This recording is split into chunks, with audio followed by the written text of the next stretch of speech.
بسم اللہ الرحمن الرحیم۔ السلام علیکم دوستو، آج کی اس ویڈیو میں ہم جان پائیں گے کہ عالم برزخ کیا ہے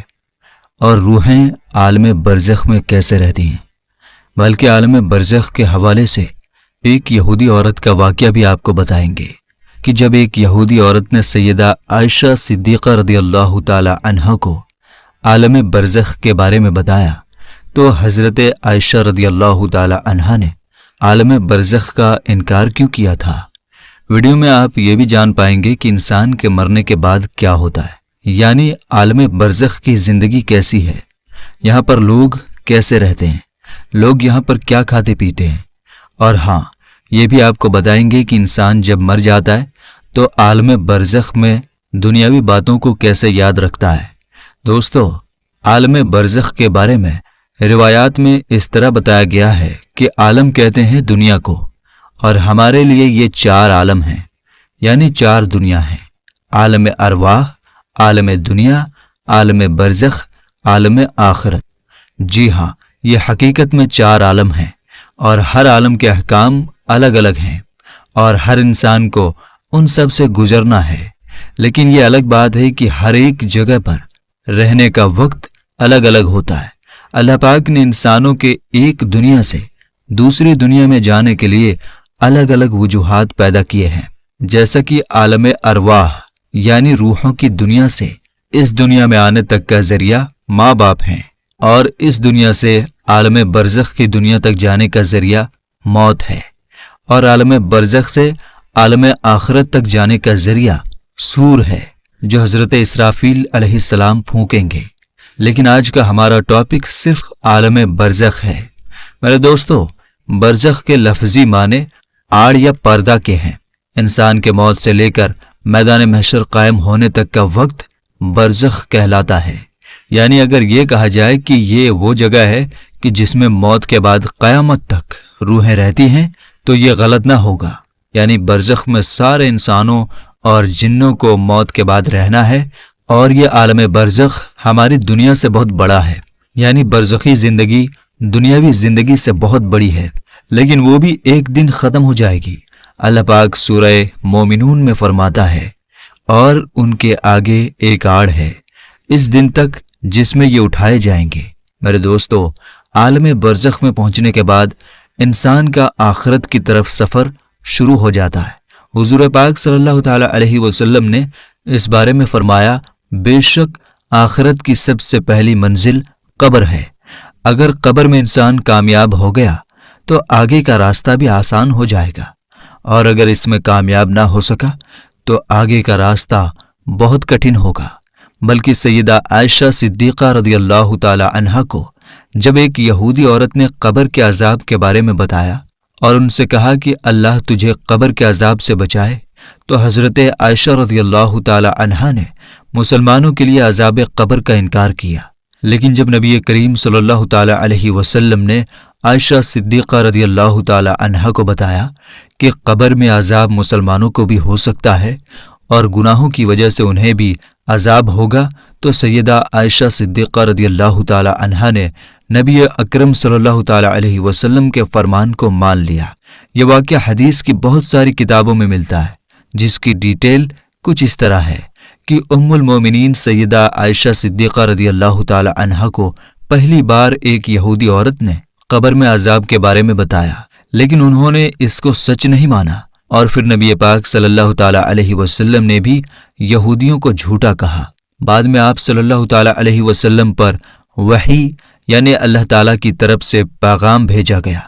اور آپ صلی اللہ تعالی علیہ وسلم کو قبر کے عذاب کے بارے میں بتایا گیا۔ اسی دن سورج کو گرہن لگ گیا، اور آپ صلی اللہ تعالی علیہ وسلم کے بیٹے سیدنا ابراہیم رضی اللہ تعالی عنہ کا انتقال بھی ہو گیا۔ لہٰذا آپ صلی اللہ تعالی علیہ وسلم نے اسی دن سورج گرہن کی نماز صلاۃ الکسوف پڑھائی اور پھر خطبہ دیا، اور اس خطبہ میں صحابہ کرام رضوان اللہ تعالی علیہم اجمعین کو عذاب قبر کے بارے میں پوری جانکاری دی۔ پھر نبی پاک صلی اللہ تعالی علیہ وسلم ہر نماز کے بعد ہمیشہ قبر کے عذاب سے بچنے کی دعا کرتے، اور صحابہ کرام کو بھی اس کی دعا سکھائی، اور انہیں حکم دیا کہ وہ بھی ہر نماز کے آخر میں قبر کے عذاب سے بچنے کی دعا کیا کریں۔ بلکہ معراج کا واقعہ نبی صلی اللہ تعالیٰ علیہ وسلم کی زندگی میں پیش آ چکا تھا، اور معراج میں آپ صلی اللہ تعالیٰ علیہ وسلم کو نافرمان انسانوں کو عذاب دیے جانے کے کچھ منظر دکھائے گئے تھے۔ نبی صلی اللہ تعالیٰ علیہ وسلم عذاب جہنم اور عذاب قبر دونوں سے پناہ مانگا کرتے تھے،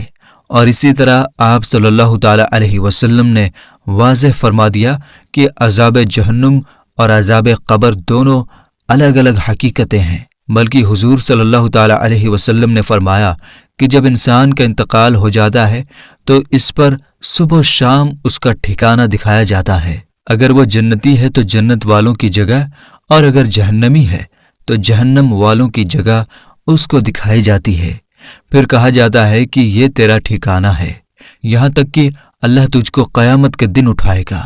میرے دوستو، جب روح عالم برزخ میں پہنچتی ہے تو اس میں بھی دو جگہ ہیں۔ ایک کا نام علیین ہے جس میں نیک روحوں کو رکھا جاتا ہے، اور دوسری جگہ کا نام سجین ہے جس میں بدکار، گنہگار اور کافر روحوں کو رکھا جاتا ہے۔ تمام روحیں قیامت کے دن تک یہیں پر رہیں گی، اور پھر قیامت کے دن اپنے حساب و کتاب کے بعد اپنی اصل جگہ یعنی جنت یا دوزخ میں جائیں گی۔ روایات میں آتا ہے کہ انسان کی وفات کے بعد قبر میں روح کو پھر سے اسی جسم میں ڈال دیا جاتا ہے، جہاں پر دو فرشتے منکر و نکیر سوال و جواب کریں گے۔ اگر سوالوں کے جواب صحیح رہے تو پھر آسمان سے آواز آتی ہے کہ میرے بندے نے سچ کہا، اور اس کے لیے جنتی بچھونا بچھا دو، اور اسے جنتی لباس پہنا دو، اور اس کی قبر میں جنت کی کھڑکی کھول دو۔ قبر میں ہی جنت کی طرف کھڑکی کھول دی جاتی ہے، جہاں سے اسے جنت کی ہوا اور خوشبو ملتی رہتی ہے، اور جہاں تک اس کی نظر جاتی ہے اس کی قبر کو پھیلا دیا جاتا ہے۔ لیکن اگر سوالوں کے جواب صحیح نہ ہوئے تو پھر اس کے لیے قبر میں ہی جہنم کا بچھونا بچھا دیا جاتا ہے۔ جہنم کی گرمی اسے ہر وقت محسوس کروائی جاتی ہے، اور اس کی قبر اتنی چھوٹی ہو جاتی ہے کہ پسلیاں آپس میں دھنس جاتی ہیں۔ اور اس طرح اگر اعمال کے حساب سے نیک روح ہے تو وہ خوبصورت نورانی فرشتے روح کو علیین میں چھوڑ دیتے ہیں، اور اگر اعمال برے ہوں تو دو خوفناک نکیلے دانتوں والے فرشتے برے انسان کی روح کو سجین میں ڈال دیتے ہیں۔ سجین کیونکہ بری اور بدکار روحوں کا ٹھکانہ ہے، اس لیے وہاں پہنچ کر بری روحوں پر عذاب آنا شروع ہو جاتا ہے، جبکہ علیین میں موجود روحوں پر کوئی پابندی لاگو نہیں ہوتی، اور وہ باغ جیسی جگہ پر ایک دوسرے کے ساتھ موجود ہوتے ہیں۔ نیک روحیں علیین میں ایک دوسرے کے ساتھ رہتی ہیں اور ایک دوسرے کو پہچانتی بھی ہیں، جبکہ سجین برے لوگوں کی روحوں کو عذاب کا مزہ چکھاتی ہے۔ علیین میں موجود روحیں ایک دوسرے کو دیکھ کر خوش ہوتی ہیں، ایک دوسرے سے باتیں کرتی ہیں، جو وقت انہوں نے دنیا میں گزارا اس کو یاد کرتی ہیں، اور نئی آنے والی روحوں سے اپنے پیاروں کی خبر بھی لیتی ہیں کہ میرا فلاں رشتہ دار کس حال میں ہے۔ اگر نئی آنے والی روح یہ کہے کہ تمہارا فلاں رشتہ دار تو کب کا مر چکا ہے مگر وہ یہاں علیین میں نہیں پہنچا، تو یہ نیک روح سمجھ جاتی ہے کہ اسے سجین میں بھیج دیا گیا ہوگا۔ نیک روحیں اپنے رشتہ داروں کا انتظار علیین میں ایسے ہی کرتی ہیں جیسے کوئی گھر سے دور اپنے گھر والوں سے ملنے کا انتظار کرتا ہے، اور علیین میں نیک لوگوں کے علاوہ انبیاء اکرام، شہداء اور صدیقین کی روحیں بھی ایک دوسرے کے ساتھ مل کر باتیں کرتی ہیں۔ بلکہ روایات میں آتا ہے کہ نیک روحیں اپنے قریبی رشتہ داروں سے ملاقات کریں گی، جیسا کہ نبی پاک صلی اللہ تعالیٰ علیہ وسلم نے حضرت فاطمہ رضی اللہ تعالیٰ عنہا سے فرمایا تھا کہ میرے وصال کے بعد سب سے پہلے فاطمہ تم ہی مجھ سے ملو گی، اور بالکل ایسا ہی ہوا۔ اور آپ صلی اللہ تعالیٰ علیہ وسلم کے وصال کے 4 سے 6 مہینے بعد حضرت فاطمہ رضی اللہ تعالیٰ عنہا حضور اکرم صلی اللہ تعالیٰ علیہ وسلم سے جا ملیں۔ میرے دوستو، یاد رہے کہ عالم برزخ میں روحیں میدان محشر قائم ہونے تک رہیں گی، یعنی قیامت کے دن تک روحوں کے ٹھہرنے کی جگہ عالم برزخ میں رہے گا، اور قیامت ہی وہ دن ہوگا جب روحوں کو ان کے جسموں میں ڈال کر دوبارہ اٹھایا جائے گا، پھر حساب کتاب کے بعد جنت یا جہنم میں ڈال دیا جائے گا، اور پھر وہیں ہمیشہ کے لیے اس کا ٹھکانہ ہوگا۔ بلکہ میرے دوستو، حضرت عثمان غنی رضی اللہ تعالی عنہ جب کسی قبر کے پاس کھڑے ہوتے تو اس طرح روتے کہ داڑھی مبارک بھیگ جاتی تھی۔ سوال کیا گیا کہ آپ جنت یا دوزخ کا چرچا کر کے نہیں روتے اور قبر کو دیکھ کر اس طرح روتے ہیں؟ تو حضرت عثمان رضی اللہ تعالی عنہ نے جواب دیا کہ رسول پاک صلی اللہ تعالی علیہ وسلم نے فرمایا ہے، بے شک قبر آخرت کی منزلوں میں سے پہلی منزل ہے، سو اگر اس میں کامیاب ہوا تو اس کے بعد کی منزلیں اس سے زیادہ آسان ہیں، اور اگر اس میں کامیاب نہ ہوا تو اس کے بعد کی منزلیں اس سے زیادہ سخت ہیں۔ حضرت عثمان رضی اللہ تعالی عنہ فرماتے ہیں کہ اللہ کے رسول صلی اللہ تعالی علیہ وسلم نے ارشاد فرمایا، میں نے کبھی کوئی منظر قبر کے عذاب سے زیادہ سخت نہیں دیکھا، بلکہ حضرت ابن عباس رضی اللہ تعالی عنہ سے مروی ہے کہ حضور اکرم صلی اللہ تعالی علیہ وسلم مدینہ یا مکہ کے کسی باغ سے گزرے، اتنے میں دو انسانوں کی آواز سنی جن کو قبر میں عذاب دیا جا رہا تھا۔ نبی کریم صلی اللہ تعالی علیہ وسلم نے ارشاد فرمایا، ان دونوں کو عذاب ہو رہا ہے،